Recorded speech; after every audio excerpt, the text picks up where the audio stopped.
जब अर्जुन की वापसी हुई है यहाँ हस्तिनापुर में, तो अर्जुन ने ये बात बताई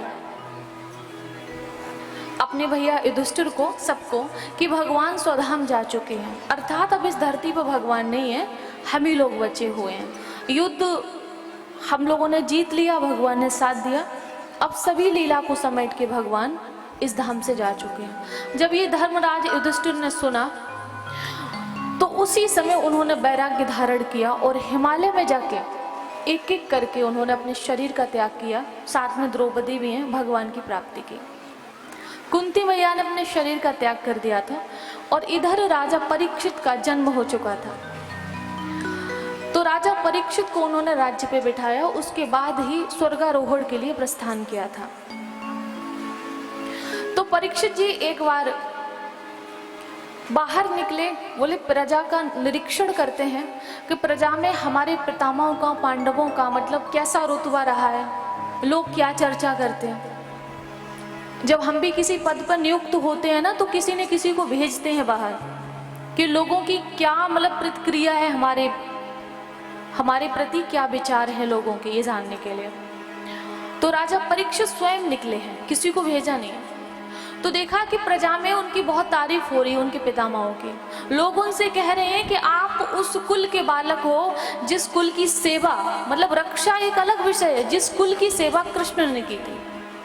ऐसा भी प्रसंग आता है कि धर्मराज युधिष्ठिर गद्दी पे होते थे और जब भी उनको प्यास लगी और किसी सेवक से कहा कि हमें जल चाहिए, तो बस कह पाया कि कृष्ण भगवान स्वयं जल लेकर अपने बड़े भैया मतलब धर्मराज युधिष्ठिर को जल पिलाते थे।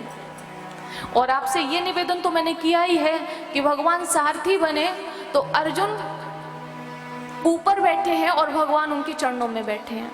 अगर प्रेम हो, भक्ति हो, तो भगवान कुछ भी करने को तैयार है। तो क्या हुआ कि ये सुन के राजा परीक्षित को बहुत अच्छा लगा कि कम से कम हमारे परिवार की प्रशंसा हो रही है। लेकिन उन्होंने एक स्थान पर क्या देखा, सभी का ध्यान व्यासपीठ की ओर है।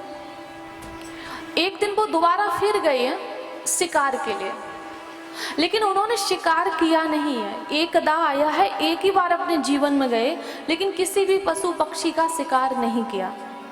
वन में भटक गए और उनको प्यास लगने लगी। प्यास लगी तो वो वापस जब आए तो शमीक ऋषि के आश्रम में प्रवेश किया और उनसे कहा कि मुझे थोड़ा सा जल दे दीजिए, बहुत जोर से प्यास लगी हुई है। लेकिन शमीक ऋषि ध्यानस्थ थे, भगवान का ध्यान कर रहे थे, तो उन्होंने देखा ही नहीं। और सच पूछो तो ध्यान इसी को कहते हैं। जब आप भगवान के ध्यान में बैठो, भगवान की पूजा में बैठो, तो आप भूल जाओ देश दुनिया भर में क्या हो रहा है। अगर आप आरती कर रहे हो और आपका ध्यान किचन में है, तो मतलब आप आरती में नहीं हो, आप किचन में ही हो। अगर आप भगवान का भोग लगा रहे हो और आपका ध्यान खाने में है, तो आप भगवान का भोग नहीं लगा रहे हो, आप अपना लगा रहे हो। ठीक है, तो भाव की बड़ी महिमा है और ध्यान की बड़ी महिमा है। ध्यान उसी को कहते हैं कि आप खो जाओ। कहते हैं ना कि तू अपने आप को खो नहीं सकता तो उसका दीदार हो नहीं सकता। आज हम खोए नहीं है, हमको ये लगता है हम में कोई खो जाए, कोई हमें इतना प्यार करे कि हमारे लिए कोई मर जाए, कोई डूब जाए, हम किसी में न डूबे। समझ रहे हो, आज का समय ये है।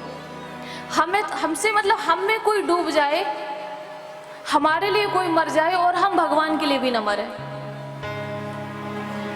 तो वो ध्यानस्थ थे, इन्होंने कहा कि जल दे दीजिए, जल दे दीजिए। तो शमीक ऋषि ने सुना नहीं, क्योंकि वो प्रभु का ध्यान कर रहे थे, अपनी आत्मा को परमात्मा में लीन किए थे। तो इन्हें लगा कि ये हमारा अपमान कर रहे हैं। तो मरा हुआ एक सर्प देखा, उठाया और तीर से उसको लिया और उनके गले में डाल दिया। अब भाई ऋषि थे, ऋषि के गले में माल्य अर्पण करते हैं, उनको चरण स्पर्श करते हैं, उनको दान दक्षिणा देते हैं, सर्प थोड़ी ना डालते हैं। अब ये डाल के ये तो चले आए अपने महल में, अपने राज्य में। जब श्रृंगी ऋषि, जो शमीक ऋषि का पुत्र था श्रृंगी, उसे किसी के द्वारा पता चला कि राजा परीक्षित आए थे और उन्होंने तुम्हारे पिता के गले में मरा हुआ सर्प डाल दिया है। तो उसी समय उसने श्राप दे दिया, इत लंघित मर्यादम तक्षका सप्त में हनि, कि हे राजा परीक्षित, आपने मेरे पिता के गले में मरा हुआ सर्प डाला है। हम आपको श्राप देते हैं कि आज के 7वें दिन तक्षक सर्प के डसने से आपकी मृत्यु हो जाएगी। ये उसने श्राप दे दिया। और जैसे ही श्राप दिया, रोने लगा। शमीक ऋषि की जब नेत्र खुले, मरा हुआ सर्प गले से फेंका, बच्चे से पूछा कि ये सब क्या है, क्यों रो रहे हो, तो उसने सारी बात बताई। और जब उन्हें पता चला कि मेरे बच्चे ने अपराध कर दिया, कि मतलब राजा परीक्षित को श्राप दे दिया, तो उसी समय गौरमुख नाम के एक ब्राह्मण को भेजा और उनसे कहा कि अपनी मृत्यु का कोई उपाय कर लें, 7वें दिन मृत्यु हो जाएगी।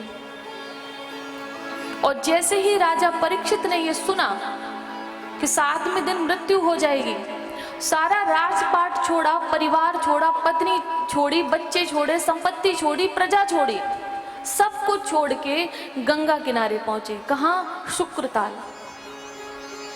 शुक्रताल में पहुंचे और जो कोई उनसे मिलने आता था, संत महापुरुष विश्वामित्र जी मिलने गए, व्यास भगवान उनसे मिलने गए, सबसे एक ही बात पूछते हैं कि मरने वाले व्यक्ति को क्या करना चाहिए, जिसकी मृत्यु 7वें दिन तय हो उस व्यक्ति को क्या करना चाहिए। सभी से पूछते हैं, लेकिन उनकी मृत्यु का कोई उपाय नहीं बता पा रहा है। ये प्रश्न किसका है?